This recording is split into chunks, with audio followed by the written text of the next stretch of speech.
इयत्ता 8वी सराव संच जो आहे तो सराव संच 2.1 समजून घ्या. छान आहे. यामध्ये काय आहे आपल्याला या ठिकाणी का आकृती दिली आहे. आकृतीचं एकदा आपण छान निरीक्षण करायचं.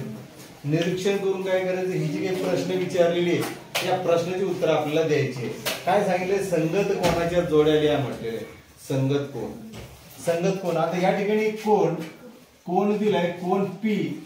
पी ला संगत कोण कोणचा आहे तो या ठिकाणी सांगायचा. तर संगत कोण, या ठिकाणी कोण हा पी आहे. ठीक आहे, पी म्हणजे या ठिकाणी जी काही ही एक रेषा आहे, ही एक रेषा, ही रेषा छेदली. आपण तिला नाव दिलं, समजा ए नाव दिलं, याला बी नाव दिलं, सी नाव दिलं. म्हणजे ए रेषा जी आहे ती या ठिकाणी बी आणि सी ला या ठिकाणी छेदलेली आहे. ओके, दिसते छेदलेली, या ठिकाणी छेदलेली, ते छेदलेली या ठिकाणी तिथे पॉइंट वगैरे त्यालाही आपण नाव देऊ शकतो. ओके, तर मग या ठिकाणी ह्या ए पासून समजा असं घेतलं इकडं, म्हणजे हा झाला पी बिंदू. ठीक आहे, पी बिंदू. म्हणजे ह्या ठिकाणी मग ह्या पी ला जे संगत कोण आहे म्हणजे त्याच्या सारखा दिसणारा कोणचा कोण आहे, त्याला सारखा दिसणारा कोणता आहे, त्याला त्या साईडला तीच दिशा तेच सगळं कोणचं असेल तर त्या साईडला तेच जर आहे, हे असंच दिसून राहिलं. तिथं जर बघितलं, या ठिकाणी जर बघितलं तर हे असं दिसेल आपल्याला. तर हे डब्ल्यू जो आहे हा डब्ल्यू याचा संगत कोण राहील. म्हणजे बघा याचं तोंडही इकडं आहे, याचंही तोंड असं इकडं आहे, वरतीच आहे. ठीक आहे, हे जर संगत आहे, संगत सोबत, म्हणून डब्ल्यू हा त्याचा काय राहील कोण, डब्ल्यू हा त्याचा संगत कोण राहील. आता तुम्हाला सहजपणे क्यू जर विचारलं तर तुम्हाला सहज सांगू शकता क्यू ला बघा, हे क्यू असं इकडे तोंड करू नये. तर या ठिकाणी असं जर म्हटलं तर हा एक्स जो आहे त्याचा हा एक्स कोण आहे, एक्स कोण, एक्स चा संगत कोण असेल. मग आता आर हा काय, आर चा संगत कोण कोणता असेल, हा जो आर आहे, हा जो आर आहे, आर चा संगत कोण कोणता असेल, हा वाय असेल. बरोबर आहे, या ठिकाणी असं तयार होते वाय. आणि मग या ठिकाणी कोण वाय हा त्याचा संगत कोण असेल. कळालं. ओके, त्याच्यानंतर या ठिकाणी कोण यस आहे. कोण यस कुठे दिला या ठिकाणी, कोण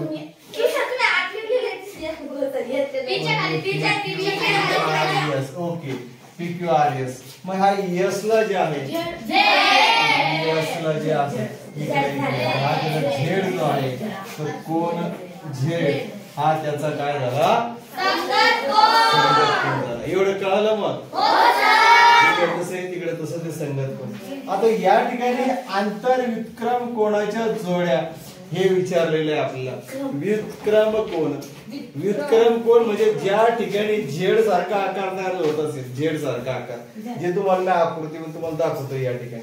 बघा कोण यस, आता हा कोण यस आहे. बघा मी तुम्हाला काय म्हणलं, असा यस झेड सारखा आकार तयार होणं किंवा मग यस काढल्या झाले, ऐका बर का. तर या ठिकाणी व्युत्क्रम कोण कसा तयार होतो, व्युत्क्रम कोण कसा तयार होतो लक्षात ठेवा.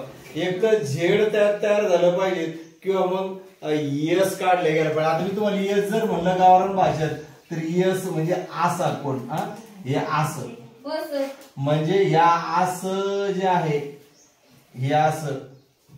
ठीक आहे, म्हणजे हे आता हे असं केलं, हे असं केलं की म्हणजे ह्या कोणाचा हा व्युत्क्रम कोण होतो, म्हणजे यस चा व्युत्क्रम कोण एक्स.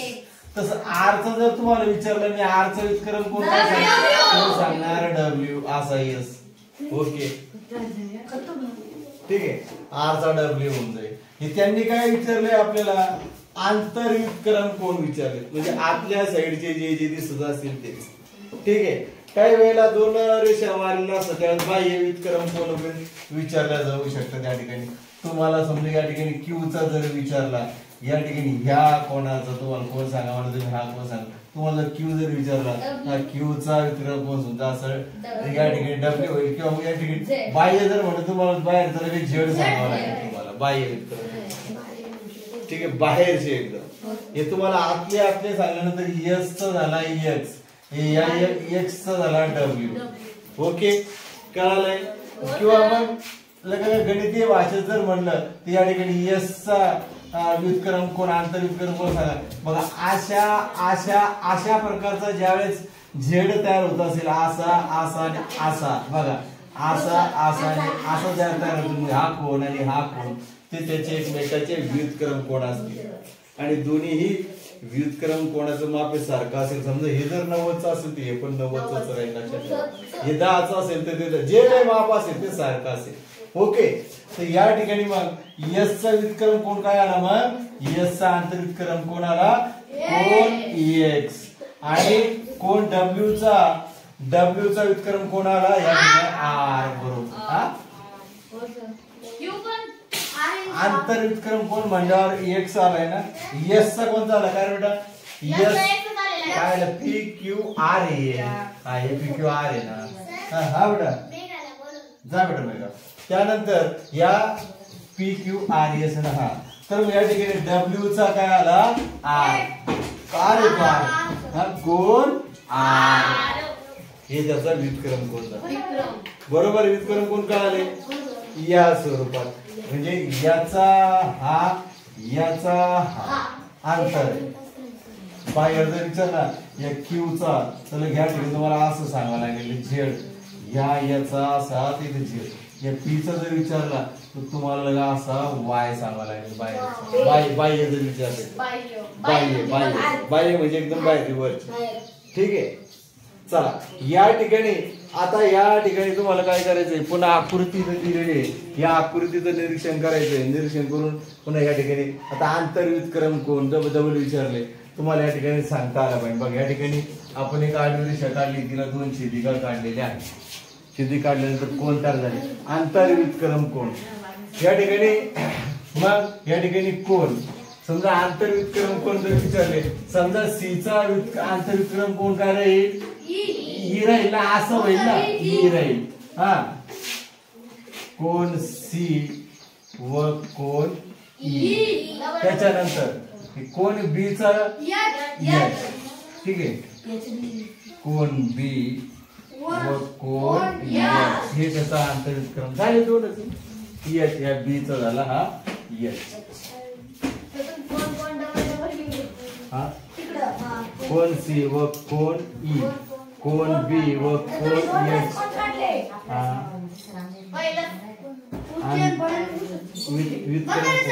बरोबर बर ठीक आहे.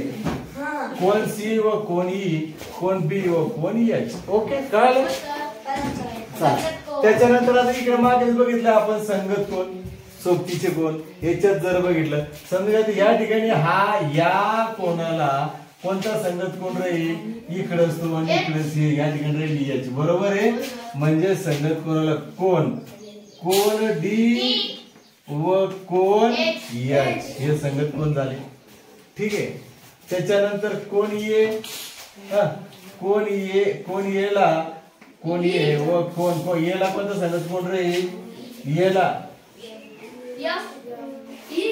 ई राहील ना इकडे इकडे ई कोण ई ठीक आहे. अजून कोण बी ला कोण एफ कोण या कोण बी ह्या बी ला कोण एफ कोण बी कोण एफ ठीक आहे. हे झाले डी ला घेतलं सी व कोण जी कोण सी व कोण जी ओके कळलं. संगत कोणाचं कळलं. आता राहिला आंतर कोण आतले कोण कोणचे कोण आंतर कोण आतले कोण ओके. मग या आंतर कोणामध्ये सांगा बघा आतले कोण म्हणजे बघा या ठिकाणी कोण सी व कोण फक्त आंतर कोण विचारलेत ना हा पण आंतर कोण आहे हा कोण आंतर कोण आहे खाली बाजूला वाचा कोण सी व कोण एच. त्यानंतर कोण बी व कोण ई हे आंतर कोण झालेले आहे ठीक आहे. काय अवघड आहे याच्यामध्ये काहीच अवघड नाही. चला यानुसार तुम्हाला सर्वांसाठी 2 पॉइंट काय